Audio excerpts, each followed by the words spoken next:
Amagombolola 3 okuli Kaato, Weswa ne Bunabuzale mu disitulikiti y'e Manafwa ge gasinga okukosebwa okubumbulukuka kw'ettaka.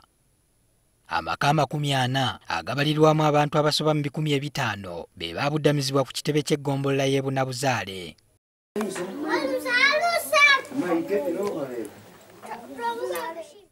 Abatuuze bano okuva lwe baabudamizibwa ku ggombolola y'e Bunabuzale bagamba obulamu babutambuliza mu bugubi naddala mu by'endya, ensula n'ebyobujjanjabi. Tetuli kulya, tetuli kukola ki, kusula kuzibu. Abaana ku ssomero tebaligenda, tewali kyakwebakako, tewali kyakulya n'okwambala.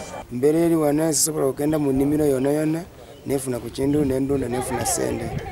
Tutunuulidde ekintu kimu, gavumenti weetuyamba ituwe ekyokuwa tusobole okweyamba.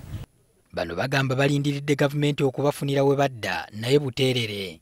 Tufune we tubeera, tetune we kubeera. Buli omu asobola ayagala abeere awantu wamala, asobole okweyagala bulungi nga bwe twabadde waka.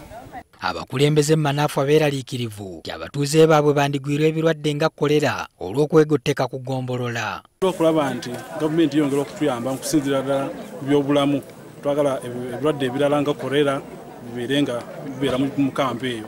Bwe basula mu mikwano gyabwe nga obulamu si bwangu, badde balina enjala. Wabula kyaddaaki w'ofiisi ya Ssaabaminisita ebaweereza ensawo 200 ez'obuwunga n'ez'ebijanjaalo 160 ne bazigabana, kyokka nga kino si ky'ekyokumalawo obuzibu.